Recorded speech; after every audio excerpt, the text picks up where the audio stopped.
Сәлем құрметті достар. Бүгінгі сабақта екі айнымалысы бар сызықты теңеулер жүйесін шешу тақырыбын және де тақырыпқа байланысты көптеген жаттығуларды қарастыратын боламыз. Ал ендеше сабағымызды бастайық. Екі айнымалысы бар сызықты теңеулер жүйесін шешу. Біз бірінші теңеулер жүйесін шешпес бұрын екі айнымалысы бар сызықты теңдеу дегенімізді еске түсіріп алайық. Жалпы ax қосылған y тең с түріндегі теңдеулер екі айнымалысы бар сызықты теңдеулер деп аталады. Мұндағы x пен y айнымалылар, ал a, b және s қандай да бір сандар. X пен y-тің алдындағы тұрған a, b деген сандарды коэффициент деп аталады, ал s дегеніміз бос мүше. Енді екі айнымалысы бар сызықты теңдеулердің қасиеттеріне оралайық. Дәл осы қазір екі қасиетті теңдеулер жүйесін шешкен кезде қолданамыз. Енді бірінші қасиетіміз теңдеудегі қосылғыштың таңбасын қарама-қарсы таңбаға өзгертіп, оны теңдеудің бір жағынан екінші жағына көшіргенде берілген теңдеуге мәндес теңдеу шығады. Мысалға бізге мынадай екі айнымалысы бар сызықты теңдеу берілсін. 2x қосылған 6y тең болады 10 деген. Осы жерден біз x-ті тауып көрейік. 2x тең болады 10 плюс 6y келесі бетке минус 6y болып өтеді. Енді осы жерден біз x-ті табатын болсақ, x-тің алдындағы 2 деген сан көбейтіліп тұрғандықтан келесі бетке бөлу болып өтеді. 10-ды 2-ге бөлсек 5 минус 6y-ді 2-ге бөлсек 3y шығады екен.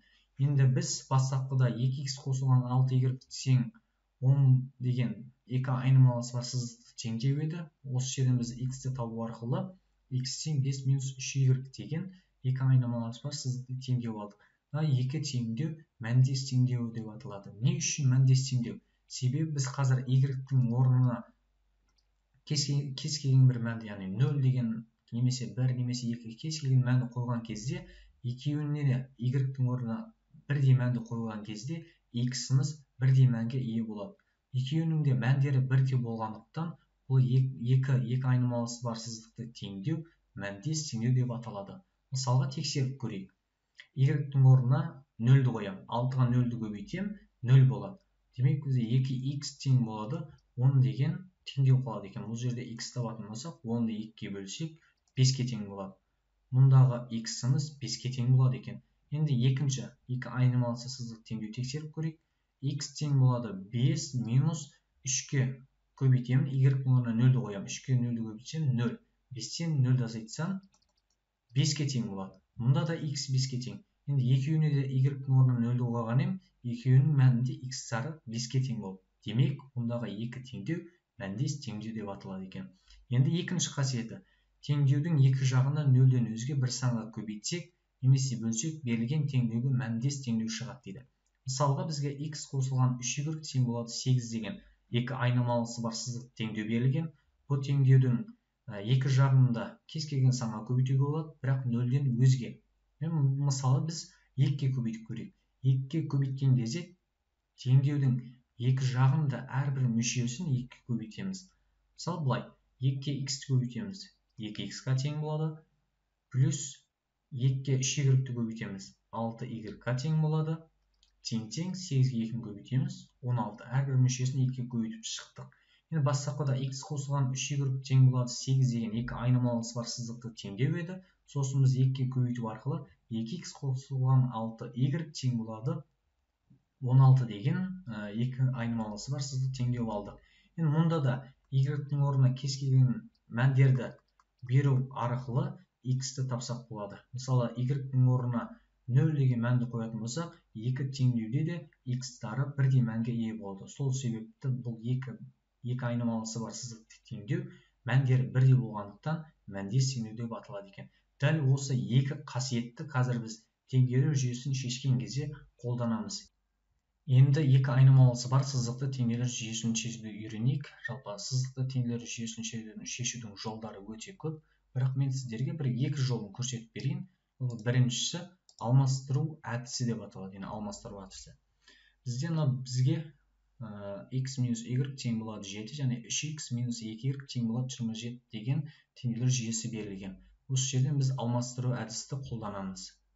Яғни тең деп жүйені ашамыз. Алмастыру әдісі біз бірінші теңдеуден x мәнін тауып аламыз, яғни 7 минус y келесі бетке плюс y болып өтеді. Енді екінші теңдеудің өзін көшіреміз. 3x минус 2y тең болады 27-ге. Енді мұнда біз x-іміз 7 қосылған y-ге тең болды. Енді алмастыру әдісі бойынша x-ның орнына 7 қосылған y деген өрнекті қойсақ болады екен. Қойған кезде, яғни біздің теңдеуіміз бір айнымалысы бар сызықты теңдеуге келеді. X тең болады 7 қосылған y, 3 көбейтеміз. X-ның орнына 7 қосылған y-ті қоямыз. Минус 2y тең болады 27-ге. Енді бір айнымалысы бар сызық теңдеуге келді. Осы жерден біз y-тің мәнін табамыз. 3-ке 7-ні көбейтем 21-ге тең болады. Плюс 3-ке y-ті көбейтсек 3y-ға тең болады. Минус 2y тең болады 27-ге. 3y-тен 2y-ті азайтатын болсақ, y-ға тең болады. Тең 27, плюс 21 деген келесі бетке минус 21 болып өтеді. Y тең 27-тен 21-ді азайтсақ, 6-ға тең болады екен. Енді мұнда біздің y-тің мәні 6-ға тең болды. Енді біз x-ті мәнін табуымыз керек. Енді x-ті табу үшін мұндағы y дегеннің орнына біз y деген айнымалының орнына 6 деген санды қоя алады екенбіз. Енді 7-ге 6-ны қоссақ 13-ге тең болады. Демек біздің x деген айнымалымыз 13-ге тең болады екен. Енді осы жерде шыққан айнымалы мәндерін бастапқы теңдеулер жүйесіндегі қойып тексерсеңіздер болады. Жарайды, біз енді екінші теңдеулер жүйесін шешуді үйренейік. Екінші теңдеулер жүйесінде біз мынандай бір әдісті пайдаланамыз. Жалпы берілген екі айнымалысы бар екі сызық теңдеуді бір-біріне қоссақ немесе азайтсақ болады. Екеуін қосқан кезде немесе азайтқан кезде жалпы бір айнымалы жойылу арқылы екінші айнымалын тауып алсақ болады екен. Енді қазір алдына коэффициенттері екі теңдеуде де әртүрлі болғандықтан, оны коэффициенттері бірдей мәнге келтіріп аламыз. Ол үшін үстіндегі x минус y тең болады 2 деген екі айнымалысы бар сызықты теңдеуді біз минус 2-ке көбейтеміз. Сонда бізге шығады минус 2-ке x-ті көбейтсек минус 2x, минус 2-ке минус y-ті көбейтсек плюс 2y-ға тең болады. Тең 2-ке минус 2-ні көбейтсек минус 4-ке тең болады екен. Енді екінші сызықты теңдеуді біз өзін көшіреміз. Енді екі сызықты теңдеудің бізде алдында коэффициенттері бірдей мәнге ие болды, яғни x-ның алды бірдей болды, немесе y-ның алдын бірдейге де келтіруге болады. Бізге қазір тиімдісі x болып тұр. Енді екеуін қосатын болсақ, x деген айнымалы жойылады. 2x-тің біреуін таңбасын алды минус, екінші плюс, екеуін қосқан кезде 0-ге тең болады. Енді екеуін қоссақ 0 болады. 2y-ға минус 3y-ті қоссақ минус y-ға тең болады. Тең минус 4-ке минус 1-ді қоссақ минус 5-ке тең болады екен. Осы жерде y-ті табатын болса, y-іміз 5-ке тең болады. Енді біздің y-іміз 5-ке тең болса, x-тің мәні неге тең болады? Мұнда енді біз бастапқы теңдеуге апарып, y-тің орнына 5-ті қою арқылы x айнымалысын табамыз. X минус y-тің орнына 5-ті қойсақ, x минус 5 тең болады 2-ге. Қандай саннан 5-ті азайтсақ 2-ге тең болады? Әрине ол 7-ден.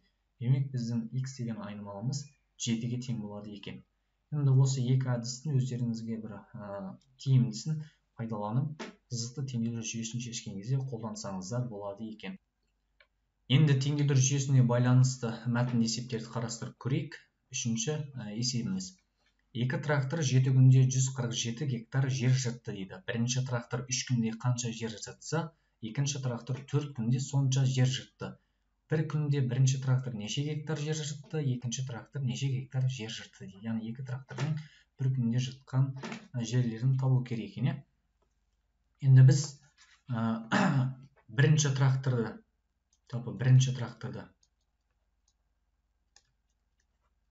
x деп белгілеп алайық, ал екінші тракторды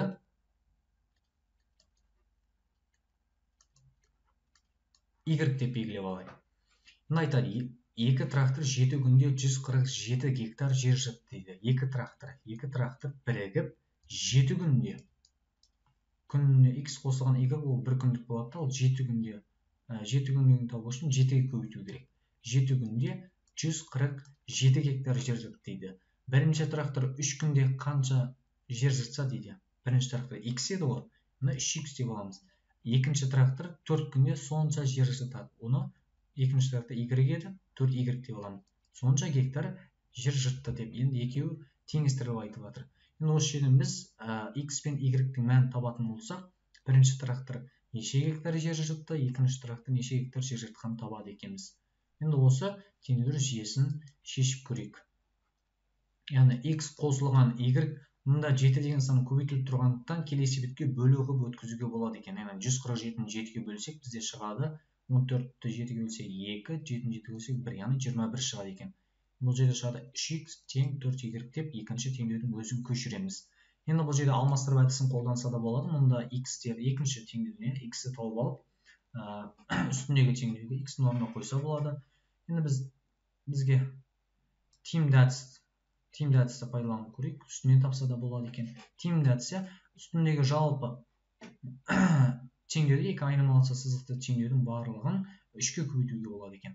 3-ке көбейтсек болады екен. Енді көбейтетін болсақ 3x, 3-ке x көбейтсек 3x қосамыз 3y тең болады 21-ді 3-ке көбейтсек 63-ке тең болады.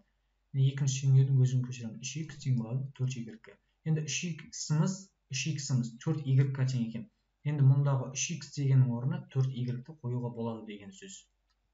4y қосылған 3y тең болады 63-ке. Екінші теңдеуді өзін көшіреміз. 3x тең болады 4y-ге. Яғни 4y-ті 3y-ті қоссақ 7y-ға тең болады. 7y-ға тең болады 63-ке. 3x тең болады 4y-ға. Енді 7-ге қандай санды көбейтсек 63-ке тең болады. Әрине 9-ды. Демек біздің y-іміз 9-ға тең екен. Енді бізге x-ті мәнін табу керек. Біз қай жерге қойсақ болып жарайды. Біріншісіне ең соңына қоя салайықшы. Y орнына 9 қоямыз. 4-ке көбейтеміз 9-ды. 36. 36-ны 3-ке бөлетін болсақ, бізге 12 шығады. Демек біздің x-іміз 12-ке тең екен. Сонда бірінші трактор 12 гектар жыртады екен, ал екінші тракторымыз бір күнде 9 гектар жер жыртады екен. Келесі төртінші есебіміз теңдеулер жүйесінің шешімін табыңдар дейді. Бұл жерде бөлшек түрінде беріліп тұр, оның ешқандай қиыншылығы жоқ. Жалпы бөлшек түрге берілсе, бірінші біз ортақ бөлім береміз. Яғни 8 бен 2-ге ортақ бөлім біз қандай саннан болады? 8-ден болады. Демек бұл теңдеудің барлық мүшесін 8-ге көбейтеміз. Енді x қосылған y бөлінген 8 деген өрнекті 8-ге көбейтетін болсақ, 8 бен 8 қысқарып кетеді, x плюс y деген өрнек шығады. Енді осы ереже бойынша үстіндегі екі айнымалысы бар сызықты теңдеулер жүйесін 8-ге көбейтейік. x плюс y бөлінген 8-ге 8 көбейтсек, 8 бен 8 қысқарып кетіп, x плюс y деген өрнек қалады. Плюс y бөлінген 2 деген өрнекті 8-ге көбейтетін болсақ, 8 бен 2 қысқарып, 8-дің алдында 8-ден ортақ бөлім 4 қалады. 4-ке y-ті көбейтсек, плюс 4y тең болады. 4-ке 8-ді көбейтсек, 32-ке тең болады екен. Енді дәл осылай екінші теңдеуге ортақ бөлім береміз. 10 мен 5-ке ортақ бөлім, яғни 10-нан. Енді x бөлінген 10-ды 10-ға көбейтетін болсақ, x қалады. Минус x минус y бөлінген 5-ті 10-ға көбейтетін болса, 10 мен 5 қысқарып 10-ға, яғни 2-ден болады. Енді 2-ке x минус 2, минус 2-ке x көбейтсек, минус 2x, минус 2-ке минус y көбейтсек, бірден жақшаны аш жере салайық. Минус 2-ке минус y көбейтсек, плюс 2y болады. Тең болады. 1-ге 10-ды көбейтетін болса, 10-ға. Енді осы жерден ұқсас мүшелерді біріктіреміз.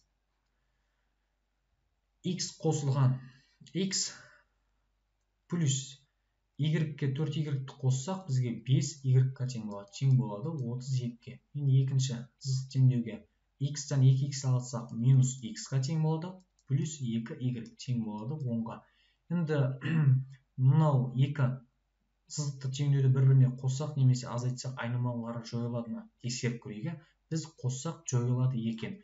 x-ға минус x-ті қоссақ 0-ге тең болады. Плюс 5y-ға 2y-ті қоссақ 7y-ға тең болады. 32-ке 10-ды қоссақ 42-ке тең болады. Енді 7y тең 42-ке. 7y тең 42-ке. Мұндағы y-іміз қаншаға тең? 7-ге қандай санды көбейтсе 42? Әрине 6-ны. Демек біздің y-іміз 6-ға тең болды. Енді x-іміз қаншаға тең болады екен? Мұндағы теңдеуге апарып орнына қойсақ болады. X қосылған 5y тең болады 32 дегенге. Y-дің орнына 6-ны қоямыз. 5-ке 6-ны көбейтем. 30. Қандай санға 30-ды қоссам 32? Әрине 2-ке. Сонда біздің x-іміз 2-ке тең екен. X-іміз 2-ке тең, y-іміз 6-ға тең. Енді біз тест тапсырмаларына да келіп жеттік. Енді тест тапсырмасында оқушыларға міндетті түрде оңай жолдарын көрсетуге тырысамыз, бірақ бұл мектеп бағдарламасына қолдануға болмайды, тек қана Нишқа, ктл-ге, сол сияқты ұбт тапсырып жүрген оқушыларға арналады. Енді біз бірінші есепті қарастырып көрейік. Бізге мынадай бір теңдеулер жүйесі берілген.